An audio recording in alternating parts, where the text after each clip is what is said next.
देखिए, तो पहले छोटी छोटी बातें नोट कीजिए, उसके बाद बड़ा ज्ञान दिया जाएगा। मशीन्स में सबसे जो बेसिक चीज़, जो पावर का जो यूनिट होता है वो वॉट होता है, इसमें कोई डाउट है? नहीं। अब ये जो वॉट है, हमेशा आपको याद रखना है, ये वॉट तभी बनेगा अगर यहाँ जो वर्क है वो जूल में, समझ आया? अच्छा। और जो टाइम है वो सेकंड में। और जूल जो बनता है, वो जूल कैसे बनता है? जूल बनता है न्यूटन इंटू मीटर। नहीं समझ में आया? ओके। हाँ। जो कॉमन मिस्टेक है, वो कॉमन मिस्टेक मैं आपको बता देता हूँ। आपका जो फोर्स है वो है 5 न्यूटन, ओके। और आप जो डिस्टेंस है वो आपका, लेट अस अज्यूम आपका जो डिस्टेंस हिला वो हिला 10 सेंटीमीटर। अब आप ये मत अज्यूम कीजिए कि ये 50 जूल के बराबर हो जाएगा। मेरी बात नहीं समझ आई? नहीं, उसके लिए वो बदलना पड़ेगा। जी, आपको वो जो सेंटीमीटर है उसको मीटर पे लेके जाना पड़ेगा। तो बेसिकली आपकी फोर्स अगर हमेशा न्यूटन में होगी और डिस्टेंस अगर मीटर में है, तो न्यूटन इंटू मीटर करोगे तो निकलेगा जूल, नहीं तो नहीं निकलेगा। कोई डाउट? उसी तरह आपने पावर वॉट में निकालनी है, तो आपका जो वर्क है वो जूल में चाहिए।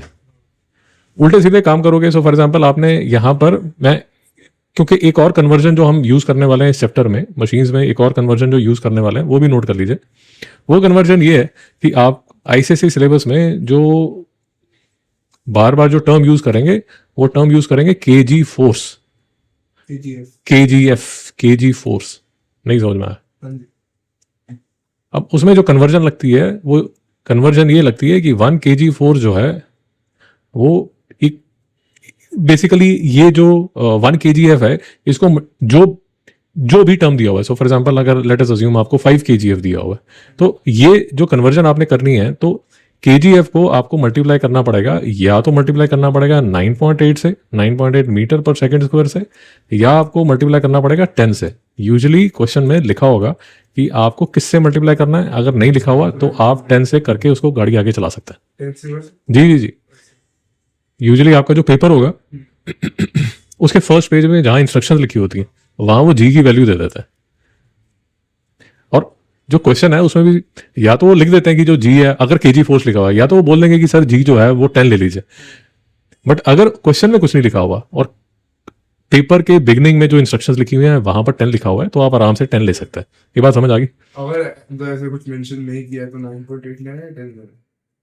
नहीं, मैं आपको ये कह रहा हूं कि जब भी आप बोर्ड का पेपर, जब भी आप बोर्ड का पेपर खोलेंगे, आपको जो लिस्ट ऑफ इंस्ट्रक्शंस पहले पेज पे लिखी होंगी, वहां पर आपको लिख दिया जाएगा कि सर जी क्या लेना है। नहीं समझ में आया?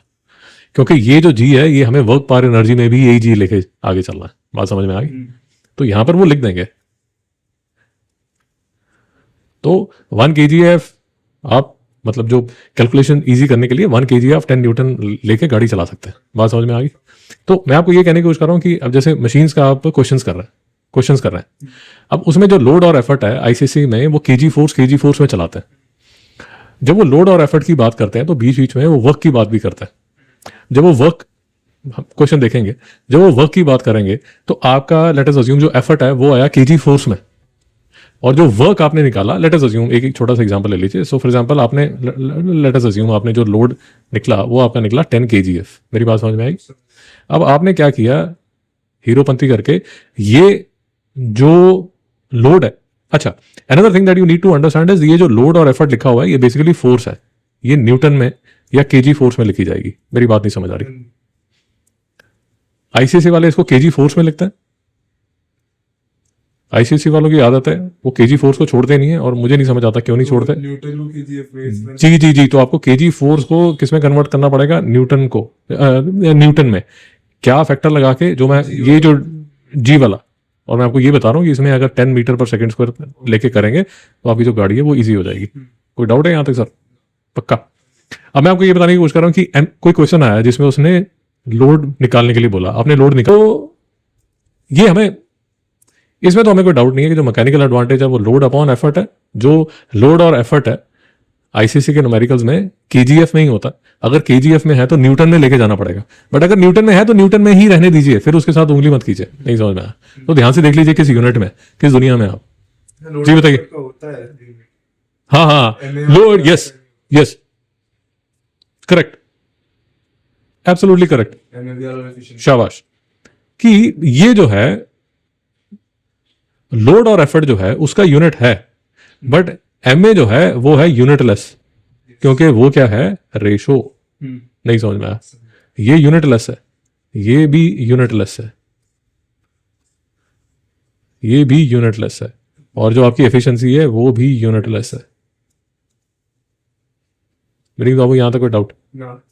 ओके, तो वी आर जो हमें है वो हमें पता है डीई अपॉन डीएल है, distance moved due to effort and distance moved due to load. नहीं समझ में आया? बेसिकली यार ऐसा है कि वही अगर हम मैकेनिक वाला एग्जांपल है, तो एफर्ट मतलब जो वो मैकेनिक जो है वो जो ऊपर खींच रहा है, और वो कार का इंजन जो है जो ऊपर की तरफ जा रहा है वो है उसका लोड। नहीं समझ में आया? पक्का? यहां तक कोई डाउट? तो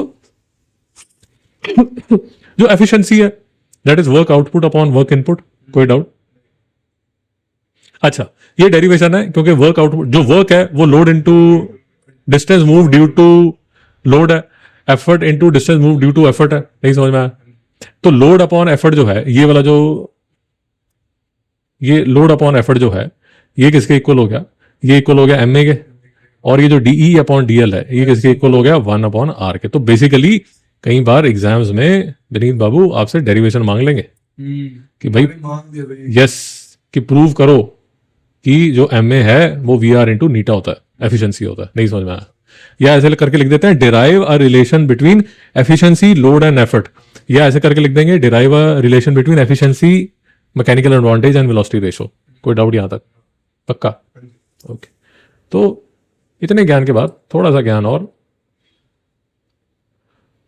हाँ, तो हाँ, जब हम न्यूमेरिकल करेंगे तो वो आपसे पूछेगा power developed by the effort.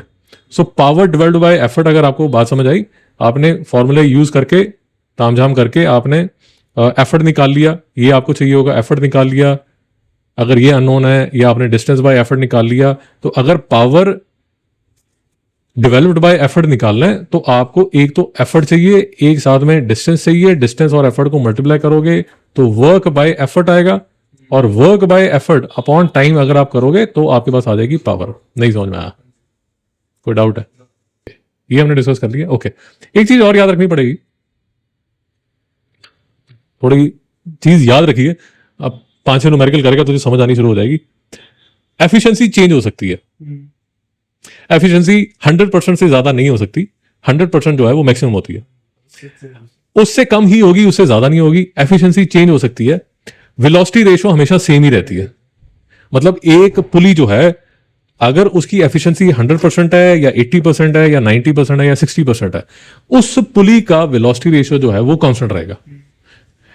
Velocity ratio जो है वो एफिशिएंसी पे डिपेंड नहीं करती, बट जो मैकेनिकल एडवांटेज है वो एफिशिएंसी पे डिपेंड करता है। ग्रीन बाबू नहीं समझ में आया? इसका मतलब ये हुआ कि आप किसी सिस्टम से डील कर रहे हो जिसका जो वेलोसिटी रेशो है वो 4 है। अगर एफिशिएंसी 100% है तो जो मैकेनिकल एडवांटेज है वो हो जाएगा 4। बट उसी सिस्टम में अगर एफिशिएंसी 75% है तो आपका जो मैकेनिकल एडवांटेज है वो हो जाएगा 3। नहीं समझ में आया? तो फॉर अ सर्टन सिस्टम आपका कोई भी ब्लॉक टैकल जो भी आपने किया उसका जो वेलोसिटी रेशो है वो फिक्स हो जाता है डिपेंडिंग अपॉन द एफिशिएंसी। वो एफिशिएंसी के हिसाब से जो मैकेनिकल एडवांटेज है वो ऊपर नीचे होता रहता है। नहीं समझ में आया? अब ये जो फंडा है ये न्यूमेरिकल्स में बहुत ज्यादा हेल्प करता है। और फाइनली छोटी सी बात कि जो 75% है उसको लिखा जा सकता है 75/100 can be written as 3/4 can be written as 0.75। तो आप जब न्यूमेरिकल्स कर रहे हैं इसको यूज कर सकते हैं, इसको यूज कर सकते हैं, इसको यूज कर सकते हैं। नहीं समझ में आया बाबू? तो फाइनली हमारा जो होमवर्क है ये वाला आप देखेंगे, ये वाला देखेंगे, ये वाला जो है इसका पीडीएफ आपको मिल जाएगा, ठीक है। और